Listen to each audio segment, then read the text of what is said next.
Hello dear students of class 10th, welcome to geography class. I hope all of you are fit and healthy.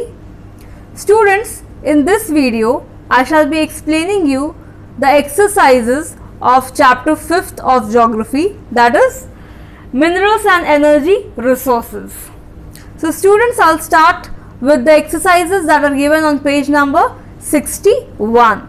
So let's start with the first question, that is multiple choice questions. So in this we have question number 1, as you can see on the screen. So question number 1 is, which one of the following minerals is formed by decomposition of rocks leaving a residual mass of weathered material?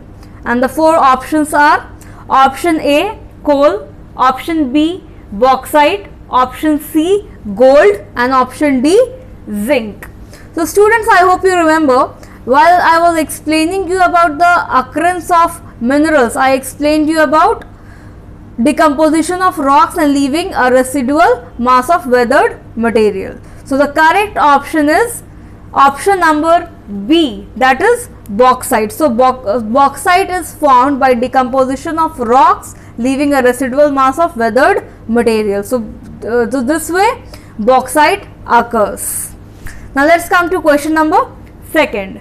So question number 2 is, Koderma in Jharkhand is the leading producer of which one of the following minerals? And the options are option A bauxite, option B mica, option C iron ore, and option D copper.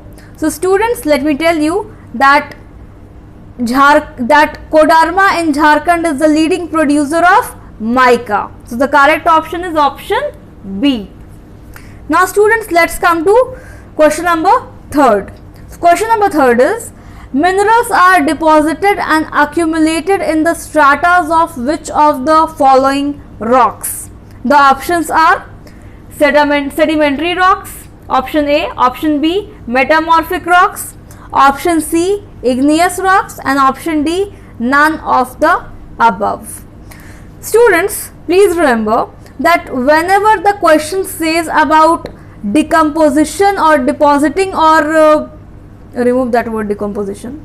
So students, please remember that whenever the question says or the statement is about depositing and accumulating, please remember that it is saying about sedimentary rocks, because sedimentary rocks are formed by depositing and accumulating small particles or small fragments of igneous rocks. So this way minerals are found in this way, in this manner, in accumulated and deposited manner.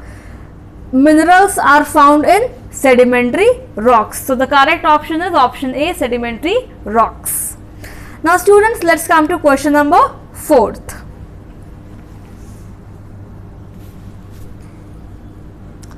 So students, question number 4 is, which one of the following minerals is contained in the monazite sand?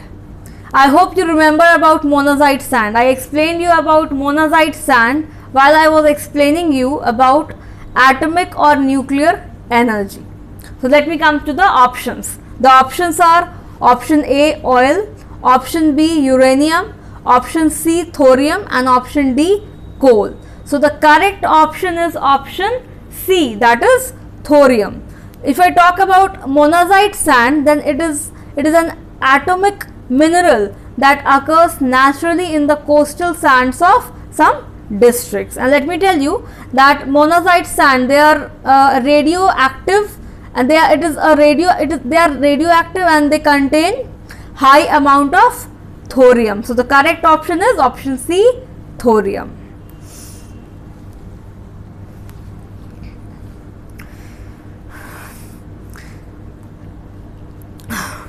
Now students, let's come to question number 2. So question number 2 is, answer the following questions in about 30 words.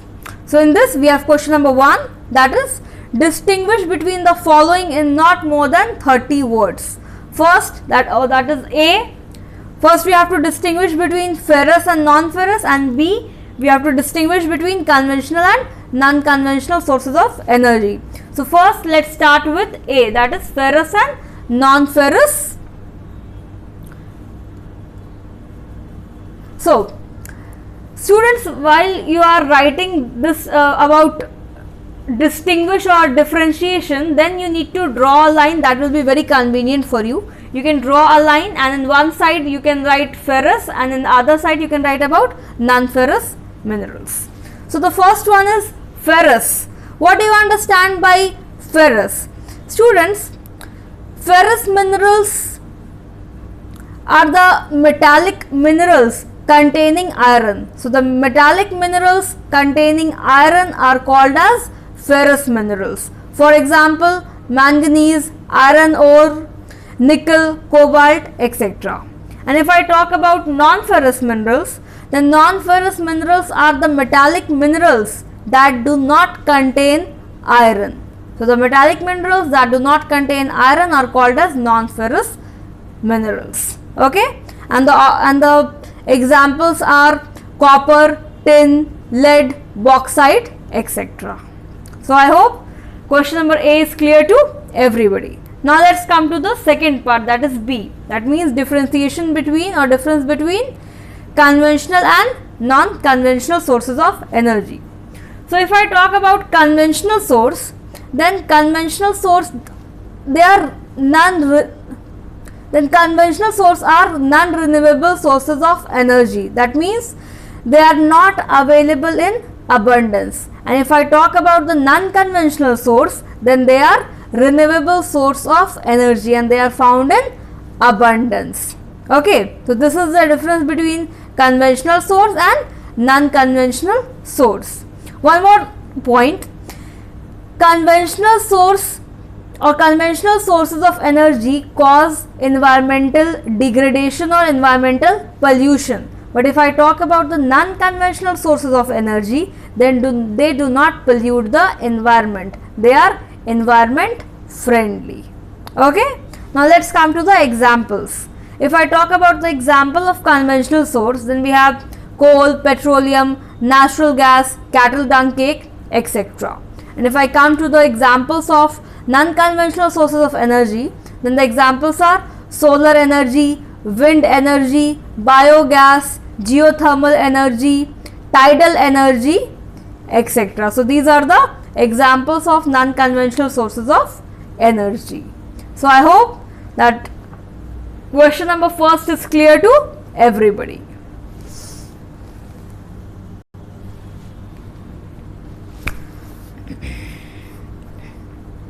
Now students, let's come to question number second. Question number second is, what is a mineral?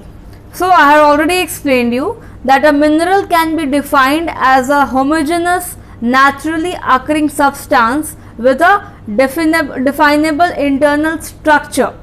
They are found in varied forms in nature, ranging from the hardest diamond to the softest talc. The hardest mineral is diamond and the softest mineral is talc. So they are naturally occurring substance, means they occur naturally in the where they occur in the rocks, in the ores that are found in the rocks. So they are naturally homogeneous, naturally occurring substance, and they have a definite internal structure.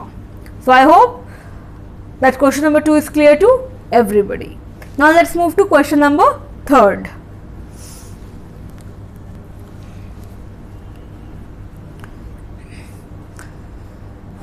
So question number 3 is, how are minerals formed in igneous and metamorphic rocks?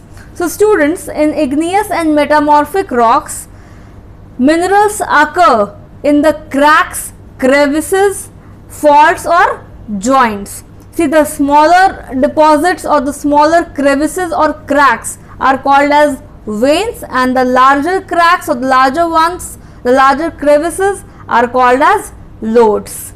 See, when the mineral is in liquid or molten or gaseous form, they are forced upwards. They come upwards through the cavities towards the earth's surface. Means it is inside the earth, and because of the pressure, because of the forces, they come towards the earth's surface, and then they cool down, they solidify and they form veins and lodes. And minerals like tin, copper, zinc and lead are formed this way.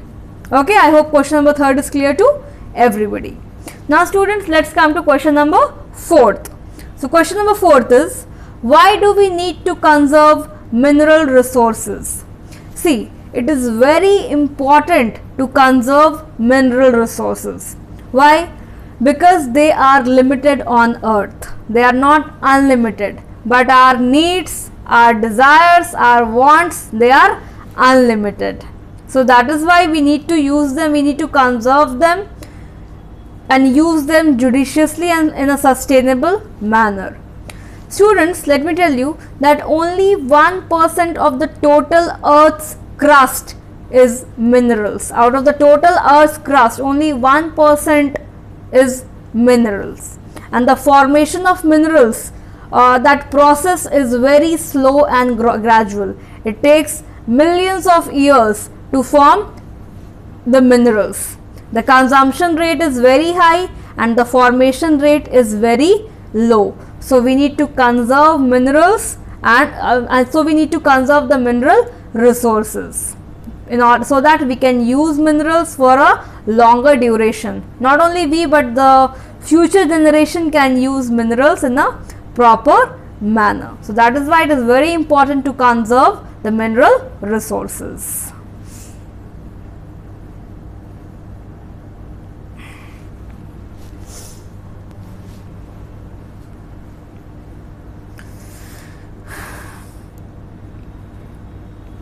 Now students, let's come to question number 3rd, that is answer the following questions in about 120 words. So in this we have 2 questions. Let's come to question number 1. So question number 1 is, describe the distribution of coal in India. See, I have already explained you about coal. So what you have to do, you have to describe about the distribution of coal in our country. So students, in India, major coal deposits are found in the eastern side of the country. That means the eastern side of the country, major coal deposits are found, and some of the major sites of coal are, for example, if I talk about India, then coal occurs in rock series of 2 main geological ages. First, Gondwana rock coals, and the second one, tertiary deposits. What do you understand by Gondwana coal? That means the coal that is 200 million years old. That coal refers to Gondwana coal. And if I talk about tertiary deposits, then the coal that is 55 million years old is called tertiary deposits. Okay. So the major resources of coal are located in the Damodar Valley of West Bengal or Jharkhand, then in Jharia, Raniganj and Bokaro. So here major coal resources or major resources of coal are located. Also students, the Godavari, Mahanadi, Son and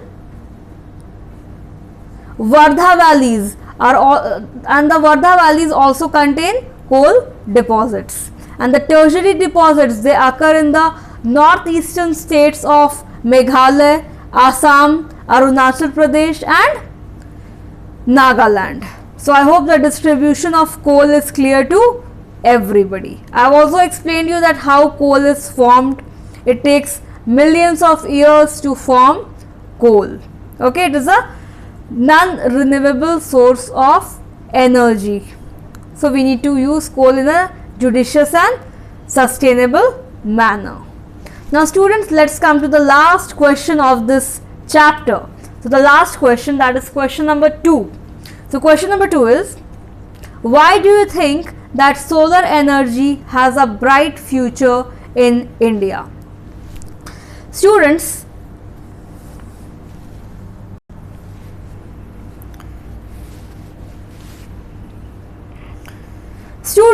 if I talk about India, then India is a tropical country, and due to which it receives abundance of sunlight throughout the year. There is no limitation to the usage of sunlight. We have abundance of sunlight in our country.